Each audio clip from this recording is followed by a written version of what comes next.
Glória a Deus, a paz do Senhor, meus irmãos. Amém. Abre a sua Bíblia, por gentileza, para nós fazer a leitura. E já na sequência você pode tomar o seu assento. O livro de Ageu, capítulo de número 2. Vamos estar lendo o verso de número 9. Livro do profeta Ageu, capítulo 2, verso de número 9.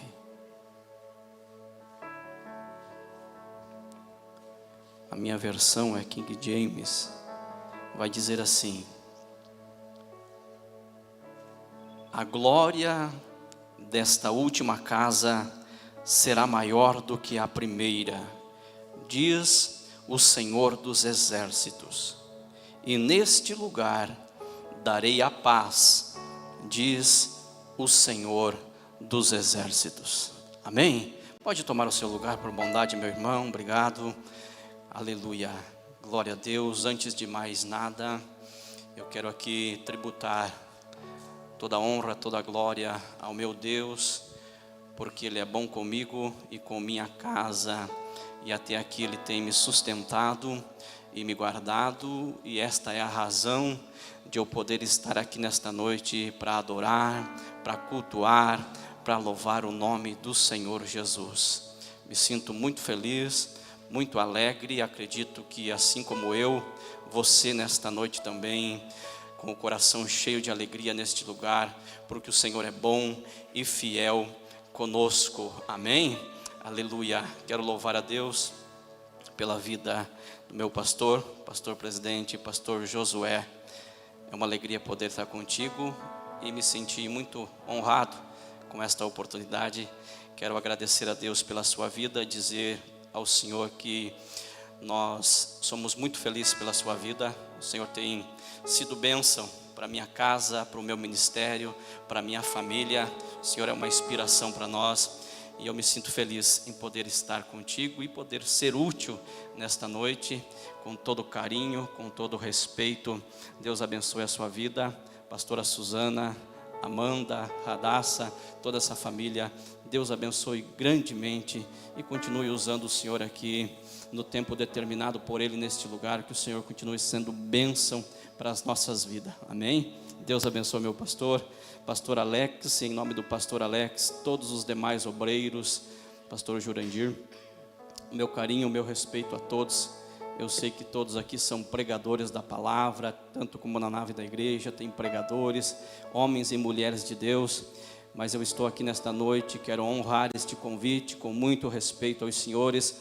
Eu sei que há primazia também na palavra, no coração de vocês, mas eu tenho nesta noite algo de Deus para compartilhar com a igreja com muito carinho. Trago também aqui o abraço da igreja do Pinheirinho, a nossa querida igreja ali do Pinheirinho. Eu trago o abraço do pastor Gomes e de toda a família Iadibel Pinheirinho. Recebam o carinho da igreja do Pinheirinho e Deus abençoe a vida de cada um dos irmãos. Poder estar com a minha esposa, Deus abençoe, meu amor. Sempre uma alegria ter você na minha companhia. Meu filho Cauã e o Caleb, que já está ali no culto, né? Deus abençoe a minha família também, uma alegria muito grande. Irmãos, eu quero, sem perca de tempo, porque o Senhor tem colocado algo no meu coração. Eu posso ver vários irmãos aqui. Se eu fosse falar o nome de muitos amigos que eu posso ver aqui, tomaria um bom tempo, mas é uma alegria poder ver cada um dos irmãos. Mas eu quero falar pelo menos do Machado. Deus abençoe, filho do pastor Inoel, meu amigo de muito tempo. Deus abençoe a sua vida, uma alegria te ver aqui. Amém? Aqui é o teu lugar. Amém? Deus abençoe a sua vida, em nome de Jesus. A palavra que o Senhor colocou no meu coração, irmãos, é um texto bastante conhecido da igreja, e por que não dizer muito pregado por um bom tempo. Quem sabe você já ouviu várias vezes a respeito deste texto, deste contexto do livro do profeta Ageu. Mas eu acredito que nesta noite Deus ainda tem algo novo através da sua palavra aqui, porque ela mesma vai dizer que a palavra do Senhor, ela é nova a cada manhã. ela nunca envelhece, ela sempre tem algo novo a nos oferecer. Toda vez que nós paramos para observar a palavra, para meditar na palavra, sempre Deus tem algo reservado ao nosso coração através dela.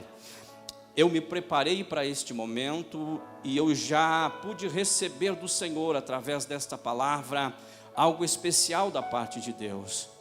Porque eu penso assim, e acredito que você também há de concordar comigo, que quando o pregador se prepara, ele precisa antes receber algo da parte de Deus, ser confrontado pela palavra, para depois ele ter algo para transmitir para a igreja.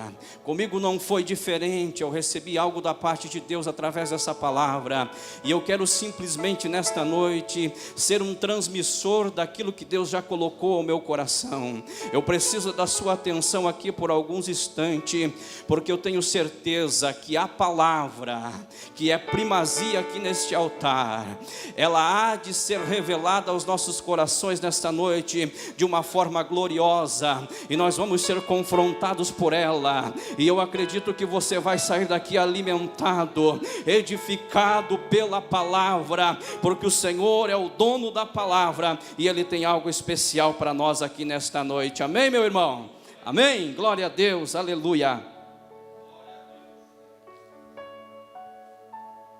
O profeta Ageu, cujo nome festival ou festa, ele vai começar a nos ensinar já dentro deste cenário, porque o que eu vejo não só no profeta Ageu, mas como também em outros profetas que Deus levantou dentro de um cenário, e na maioria das vezes, para não dizer todas, em um cenário não confortável, em um cenário não muito favorável, justamente em um cenário de crise, em um cenário difícil, em um cenário deserto, que quem sabe muitas vezes permitido por Deus, e outras vezes formado e projetado por Deus um cenário. Deus vai precisar levantar um profeta, para usar este profeta com uma mensagem de esperança, com uma profecia, com uma palavra de direção. Deixa eu já começar a dizer algo para o seu coração. Quem sabe eu falo aqui nesta noite com alguém que está vivendo um cenário que não seja favorável, que não seja confortável para você. Quem sabe eu falo com alguma família que vem vivendo um momento que não é muito bom, que não é muito favorável, mas deixa eu te dizer que pode ser exatamente nesse cenário, projetado ou permitido por Deus, que você há de se levantar com uma palavra de esperança para aqueles que precisam, e Deus pode te usar dentro desse cenário para ser uma voz profética e para alcançar vidas que estão precisando de uma palavra tua. Amém? Ageu foi este profeta que levantou-se em um tempo de crise. Mas para nós se localizar um pouco mais e entender o tempo em que o profeta Ageu foi usado por Deus, levantado por Deus, nós precisamos voltar um pouquinho na história para que nós possamos entender. É claro que, quem sabe, para a maioria vai ser apenas a título de lembrança, mas eu preciso voltar um pouco e convido você a acompanhar comigo um pouquinho da história do povo de Deus, que vai iniciar lá na vida do patriarca Abraão. Quando nós olhamos para a história do povo de Deus, quando Deus chama Abraão, e sobre Abraão Deus vai fazer uma promessa, e Deus vai chamar, vai levantar Abraão, vai tirar Abraão da onde ele estava, do meio do seu povo, da sua parentela, como diz as Escrituras, e vai descer sobre ele a grande promessa, que dele e da sua descendência ele faria uma grande nação. Pois bem, essa promessa começa a se desenrolar nos patriarcas como Isaac, Jacó e tantos tantos, e vai se desenvolvendo, essa promessa vai criando corpo, vai criando forma, de uma forma muito grande, muito extraordinária. Nós conhecemos a história do povo de Deus, que vai começar a viver esta promessa, e nós vamos entender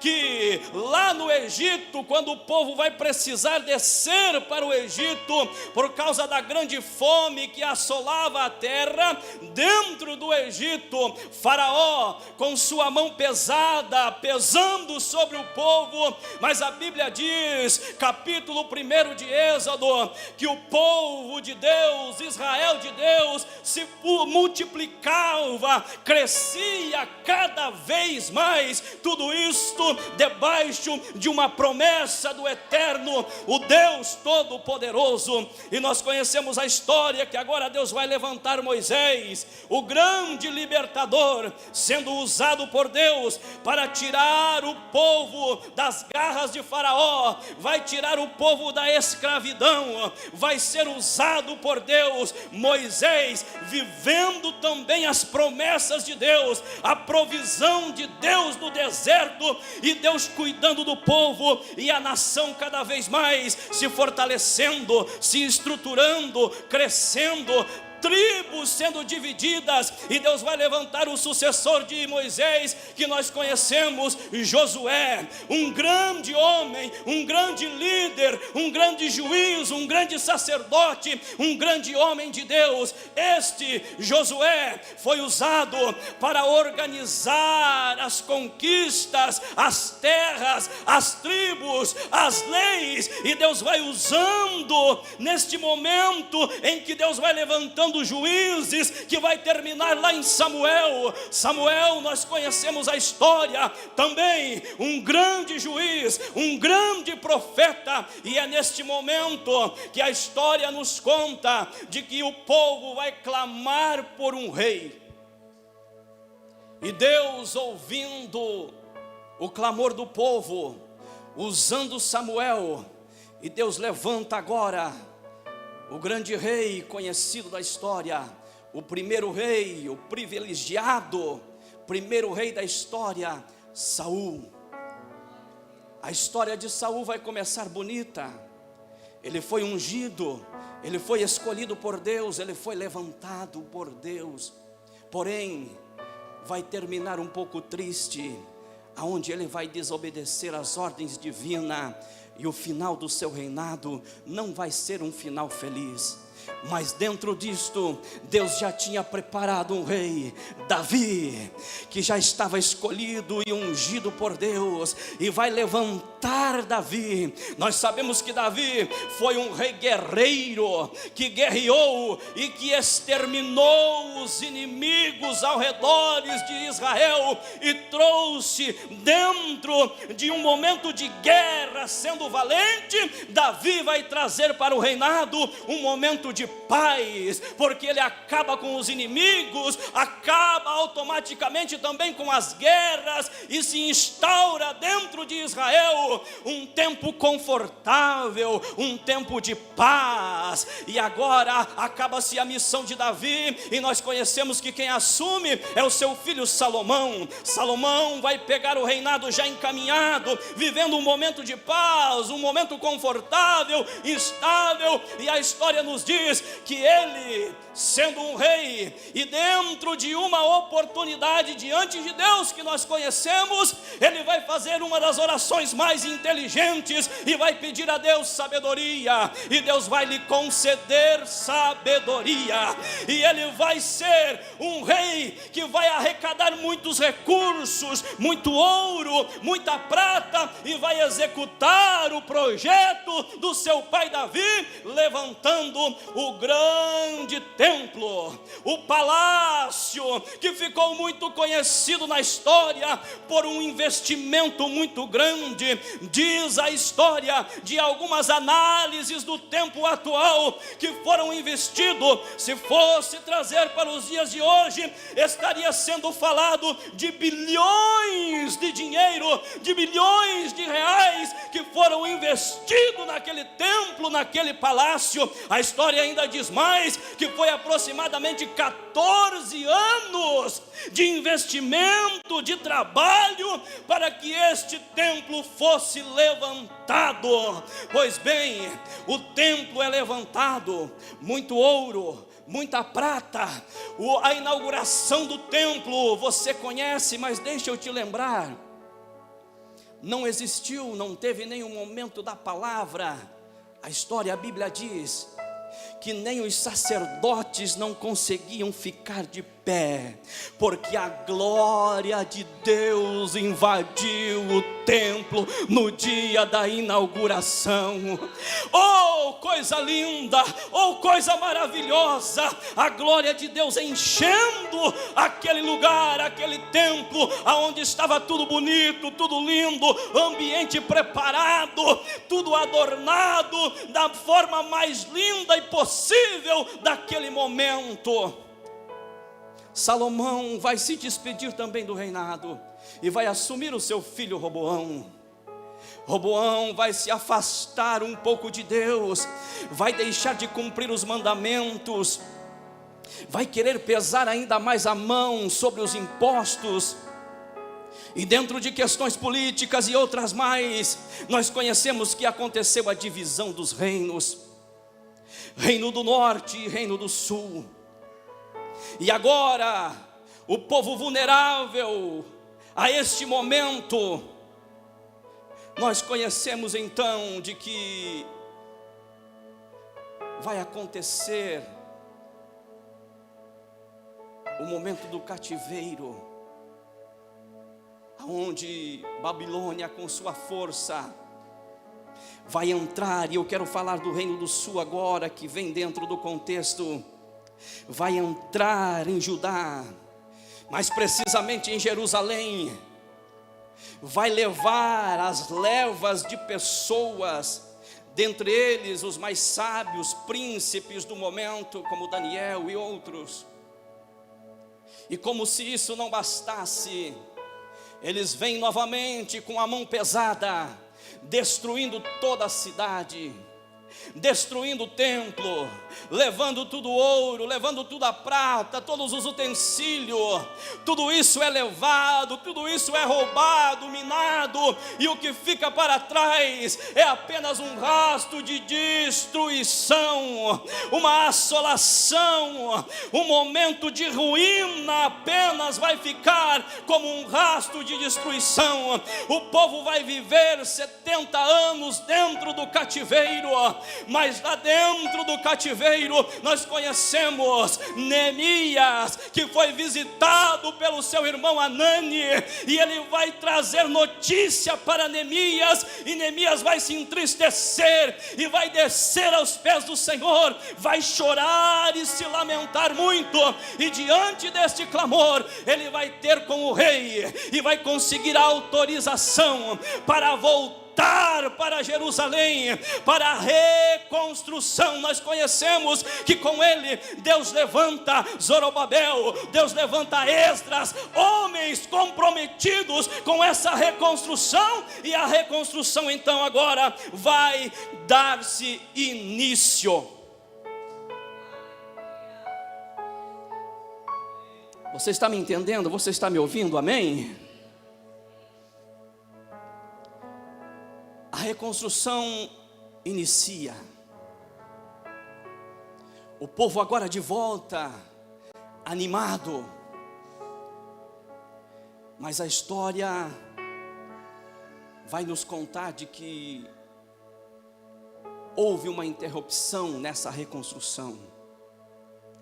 Houve até uma ordem do imperador para que parassem, e eles pararam. Mas a intenção não era parar, era apenas dar uma pausa para logo recomeçar. Mas se você se aprofundar na história, os anos foram se passando e a reconstrução continuava parada. O projeto continuava parado. Isso eu estou falando de mais de 10 anos. e a reconstrução estava parada. E é exatamente neste contexto de uma construção, de um projeto parado, abandonado, é exatamente neste tempo que Deus vai levantar o profeta Ageu para trazer uma palavra de incentivo para aquele povo.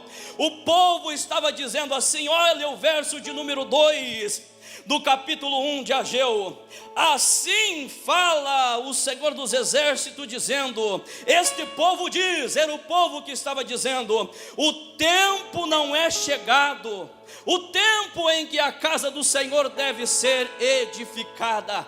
Esta era a mensagem do povo. Você vai olhar um pouco mais adiante, você vai ver eles dizendo, acaso é tempo, o profeta dizendo, acaso é tempo para vós habitardes nas vossas casas forradas, e esta casa, a casa do Senhor, ficar deserta? Aqui eu começo a trazer uma palavra para o teu coração. Existe pelo menos 3 pontos que nós vamos observar nesse primeiro capítulo, que o povo estava tendo outras prioridades. A primeira que eu consigo visualizar aqui é a respeito do tempo. É eles quem vão dizer, não é tempo de reconstruir, de retomar esta construção, não é tempo de edificar esta casa. Quando eu olhei para isso, o Senhor falou muito forte ao meu coração, e eu quero chamar a tua atenção, e junto contigo eu quero fazer uma autoanálise do nosso tempo. Priorizamos tanta coisa dentro do tempo, e muitas vezes se esquecemos que esse tempo passa rapidamente, e logo ele se esvai, logo ele vai, logo ele se acaba. Nós precisamos tirar tempo dentro do tempo, para ter um tempo com as coisas do reino. Eu faço bem rapidinho para você analisar aí no teu coração e pensar junto comigo. Um dia existe 24 horas. Uma semana existe 7 dias, um mês existe 30 dias, um ano existe 365 dias. Pense aí, 365 dias vezes 24 horas de um dia, são 8.000 horas e 760. 8.760 horas dentro de um ano. Pense comigo, e agora pergunte para você mesmo, que eu pergunto para mim também. Dentro dessas 8.760 horas, qual é o tempo que estamos dedicando a Deus? Qual é o tempo que estamos dedicando ao reino de Deus? Qual é a nossa prioridade dentro desse tempo? Eu quero te confrontar, eu convido você a exatamente nesse momento fechar os teus olhos. Eu vou continuar dizendo algo aos nossos corações. As nossas prioridades, na maioria das vezes, eu estou falando de mim também, elas estão sendo invertidas. Os confortos em que nós estamos vivendo, a nossa estabilidade financeira e tantas outras áreas, o povo estava vivendo isso. Eles voltaram, começaram a reconstrução, pararam a reconstrução e foram para as suas casas, construindo belas casas. Isso não estava errado, vivendo um conforto, uma estabilidade. mas eles estavam se esquecendo de priorizar aquilo que é eterno, de priorizar os valores do reino. Eles estavam desprezando o tempo que Deus havia lhes dado, estavam virando as costas para o tempo de Deus, estavam virando as costas para os valores do reino, para investir somente naquilo que lhe dava prazer, que lhe dava conforto, que lhe dava instabilidade. E qual foi o resultado disso? Está aqui na Bíblia, está aqui na Bíblia, está aqui no capítulo 1 de Ageu. Olha aqui: e tendes semeado muito e recolhido pouco. Vós comeis, mas não tem o suficiente, bebeis, mas não estáis cheios de bebidas, vestivos, mas ninguém se aquece, e o que recebe salário, recebe para colocá-lo em um saco furado. Tudo isso, por quê? Porque estavam invertendo os valores, invertendo as prioridades, estavam correndo os seus próprios caminhos, e isso estava levando eles aonde? A lugar nenhum. Comiam e não se saciavam, bebiam e não se saciavam, se vestiam e não se aqueciam, recebiam salários e colocavam em um saco furado. Isso é o resultado para aqueles que invertem as prioridades. Mas eu vim aqui trazer uma palavra, e esta palavra não é minha, esta é a palavra de Jesus. Buscai primeiro o reino do céu e a sua justiça, que as demais coisas eu vos acrescento. Qual é a tua preocupação? Qual é a tua prioridade? Como que está sendo? Eu tenho uma palavra de Deus para tu que quer nessa noite, para você que recebe nesta noite. Eu te convido, se você quiser levantar a sua mão, colocar a outra sobre o seu coração, eu tenho uma palavra para liberar agora aqui para a tua vida. Eu tenho uma palavra de Deus para o teu coração agora. Se você recebe, levanta uma das suas mãos, coloca a outra sobre o seu coração. Qual é a tua preocupação? Qual é a tua correria? Está correndo o seu próprio caminho? Eu vim para trazer uma palavra ao teu coração. Descansa, busque primeiro o meu reino, diz o Senhor, que as demais coisas eu vou cuidar. Eu tenho compromisso com aqueles que têm compromisso comigo, diz o Senhor aqui nessa noite. Descansa o teu coração, invista o teu tempo, invista o teu conhecimento, invista no reino, no reino, porque o Senhor tem compromisso com aqueles que investem no seu reino.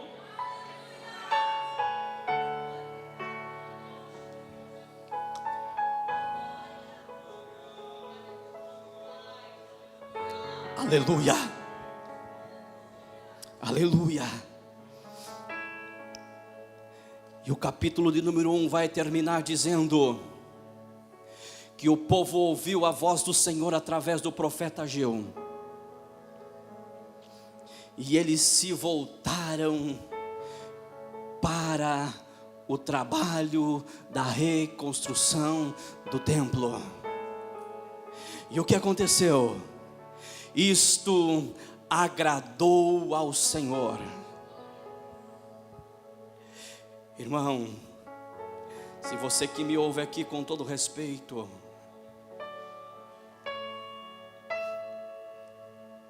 analise, faça uma autoanálise.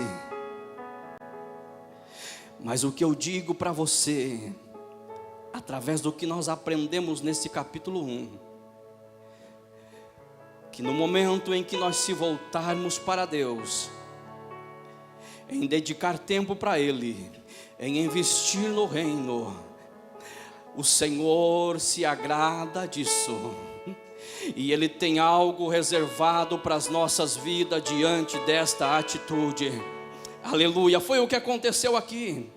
Aí o povo vai se voltar, vai obedecer, vai ouvir a voz do mensageiro.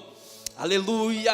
E aí no capítulo 2 nós vamos encontrar Deus fazendo promessa, aliança, pacto novamente com o povo, porque o nosso Deus é um Deus lindo demais. O nosso Deus é um Deus bondoso demais. O nosso Deus é um Deus de misericórdia demais. Aleluia, é um Deus de oportunidades. E Ele está aqui nesta noite. Eu sinto a presença dEle, eu sinto a graça dEle em pregar esta palavra. Ele é um Deus de oportunidade. Ele está dizendo: eu tenho oportunidades novas para a tua vida. Aquele que quiser, na hora que quiser. Eu sou o Deus que renova o meu pacto, renovo a minha aliança com o meu povo todos os dias que precisar, porque a minha misericórdia, diz o Senhor, dura para sempre. Aleluia. E nós vamos observar algumas promessas da parte de Deus para o povo agora. O povo vai estar animado novamente, vai se levantar novamente, vai voltar para o projeto novamente, e o Senhor vai começar a renovar a sua aliança e a sua promessa para com o povo. E a primeira que eu quero destacar, dentro de algumas, se o tempo me permitir, é no verso de número 4,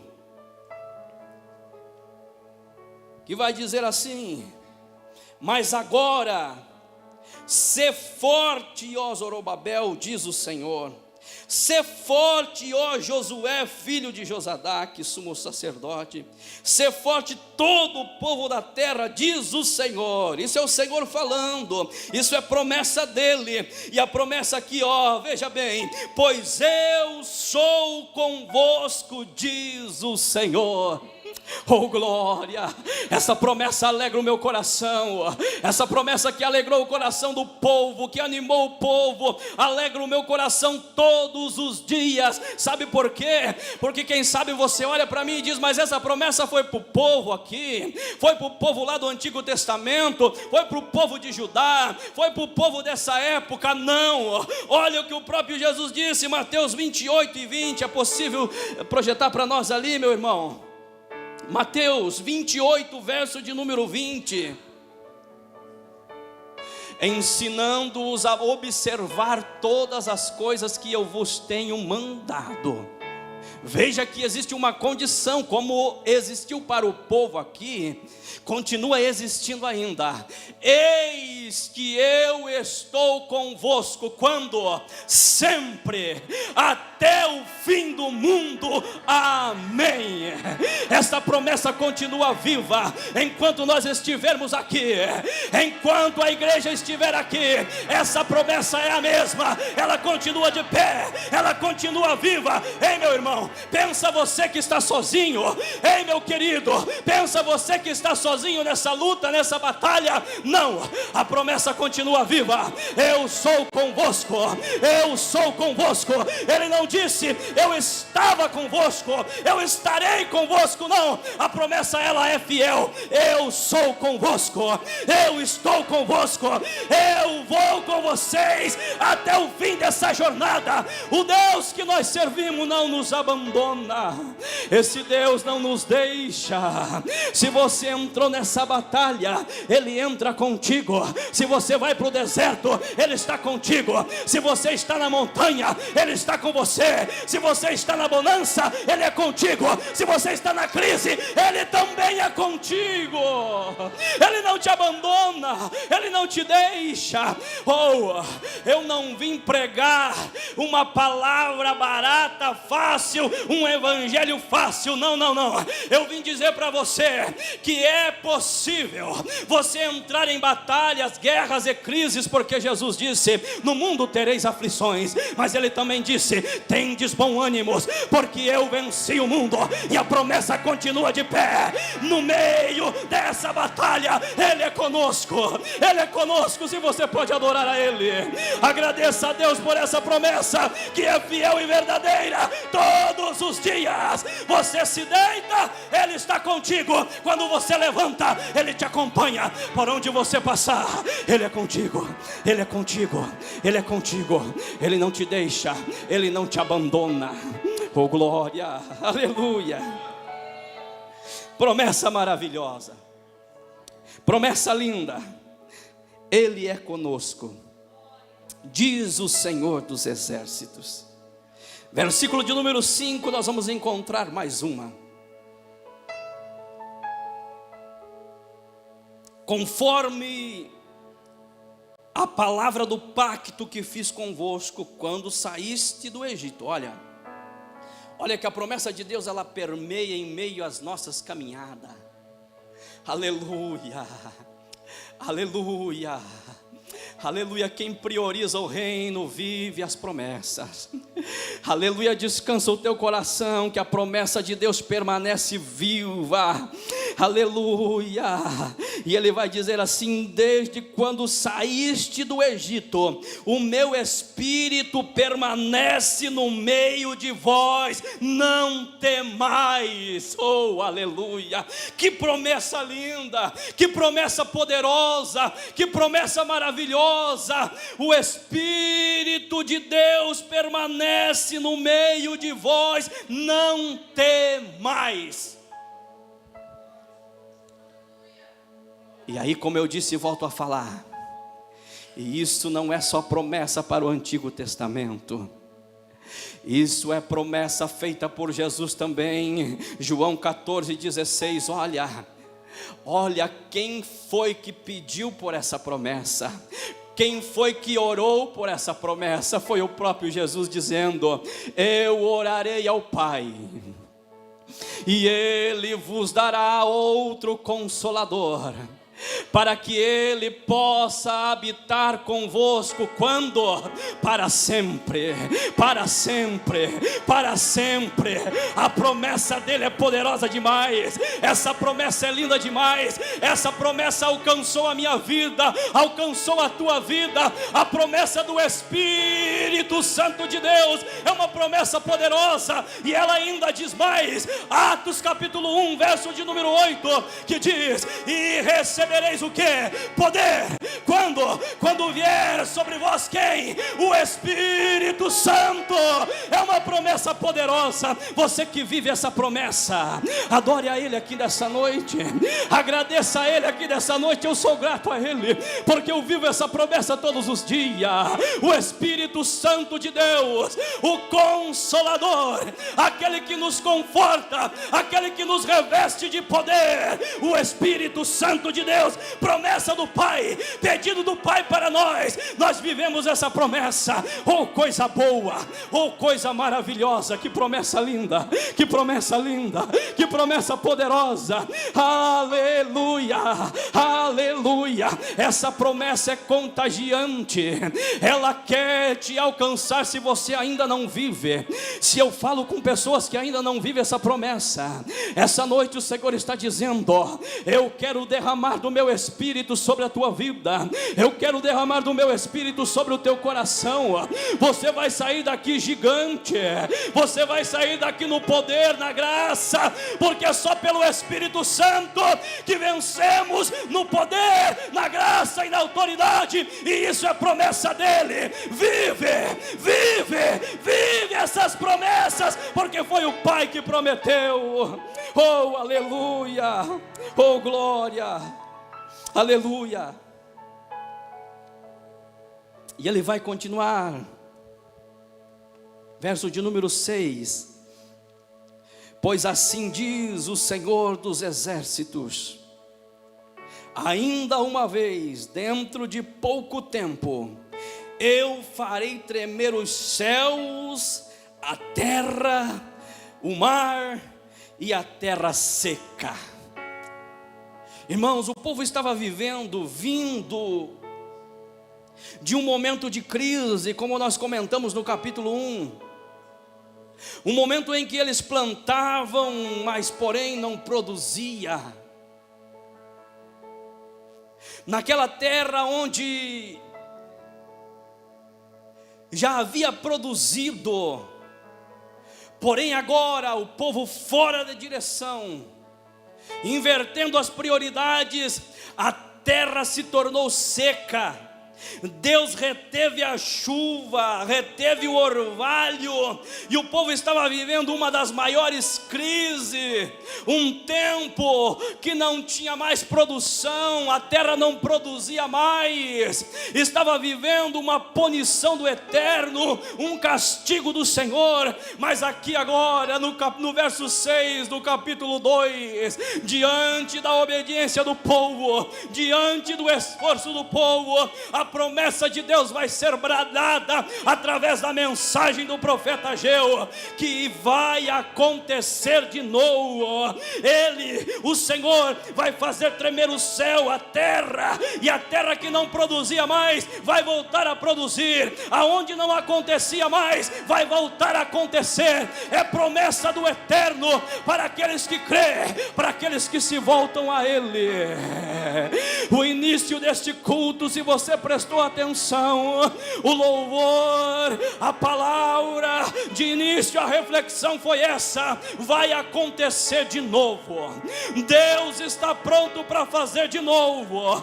Aonde existe terra seca, improdutível, infértil, não dá mais, não produz mais, o Senhor está dizendo: vai produzir de novo, vai voltar a dar os seus frutos. É promessa do Pai, é promessa do Pai. Se precisar, Ele faz tremer os céus, Ele faz tremer a terra, Ele abre as comportas dos céus e vai acontecer de novo.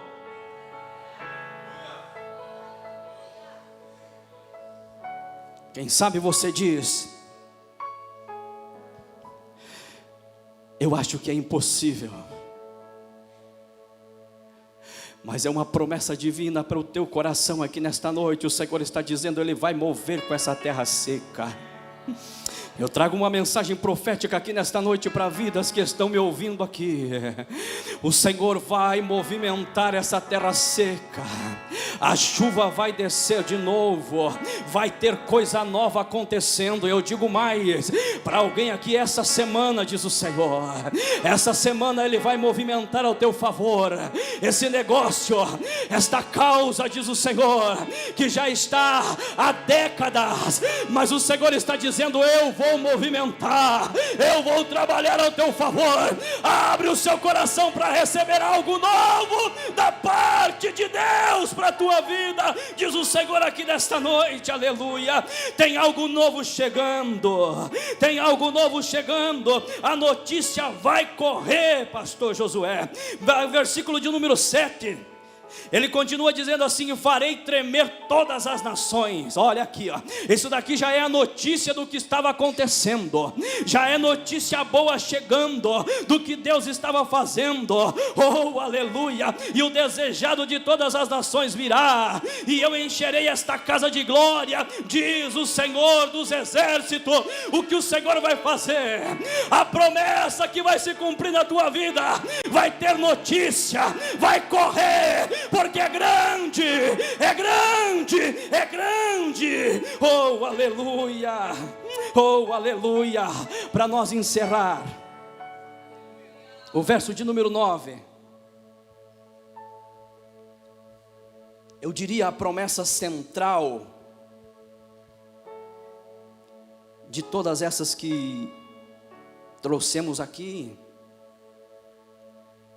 O versículo que lemos no início diz assim: a glória desta última casa será maior do que a primeira, diz o Senhor dos exércitos. Irmãos, nesse contexto existia alguns dos mais antigos, ancião da casa de Deus, que tinham vivido a glória da primeira casa, que conheceram a magnitude, a grandeza da primeira casa. Como eu disse no início da minha fala, de muito ouro que foi investido no primeiro templo, de muita prata que foi investida no primeiro templo, da glória de Deus que invadiu aquele lugar. tudo coisa muito linda, um investimento muito pesado. E alguns desses homens viveram esse tempo. E quando eles estão agora observando a reconstrução deste segundo templo, pastor Josué, uma tristeza toma o coração de alguns, porque agora no segundo templo, nós sabemos que o investimento foi menor, menos ouro, menos prata, mais madeira, um investimento bem menor. E agora alguns estão com o coração triste, pensando que o templo seria de um investimento menor, de um recurso menor. Mas o Senhor vai dizer em alto e bom som, através da mensagem do profeta Ageu, ele vai dizer: olha, não pense no ouro, na prata, porque tudo isso é meu. Eu dou, eu tiro, eu tenho poder, o ouro é meu, a prata é minha. Mas deixa eu dizer algo para vocês que estão tristes, com o coração entristecido. Deixa eu falar para vocês, eu estou falando de algo muito maior. Eu falo de algo maior do que o ouro, de algo maior do que a prata. Eu falo de algo que não é corruptível, eu falo de algo que não é passageiro. Eu estou dizendo que a glória da segunda casa será maior do que a da primeira. Eu estou dizendo que eu não estou baseado no prédio, eu não estou baseado no dinheiro, eu não estou baseado no título, na fama, nada disso. Tira tudo isso de cena, porque o que eu estou falando é muito maior do que o ouro, é muito maior do que a prata, é muito maior do que o dinheiro, é muito maior do que o título. Eu estou dizendo de algo que vai muito além. Eu estou falando da minha glória, eu estou falando da minha presença, eu estou falando da minha majestade. É disso que eu estou falando. A promessa é essa: vocês vão viver o que não viveram na primeira casa. Está chegando um tempo novo, a minha glória vai invadir este ambiente, e eu quero verbalizar essa promessa aqui nesta noite. Daramanda, eu sinto uma autoridade aqui, pastor Josué, eu sinto uma autoridade de Deus. Existe um novo tempo chegando para Francisco Beltrão. Não sou eu o primeiro profeta a falar, mas eu quero lembrar a alguns que estão achando que isso é mensagem para agradar alguém. Não, eu vim aqui para confirmar uma promessa que está viva nesses dias e dizer: um novo tempo está chegando, um novo tempo está chegando. A glória da segunda casa vai ser maior do que a primeira. Eu vou invadir os templos, diz o Senhor, desta cidade. Eu vou invadir os ambientes, reuniões. Eu sinto em dizer, ensaios vão acabar em lágrimas. Círculos de oração vão acabar em lágrimas. Culto da família, escola dominical, a minha glória vai invadir, a minha glória vai invadir. Um avivamento genuíno e verdadeiro. Eu, o Senhor, estou ouvindo a oração de muitos, estou ouvindo a oração de muitos, e vou responder com a minha presença, com a minha glória, diz o Senhor. O extraordinário vai acontecer, o extraordinário vai acontecer. Recebe no nome de Jesus. Se coloca de pé para nós encerrar.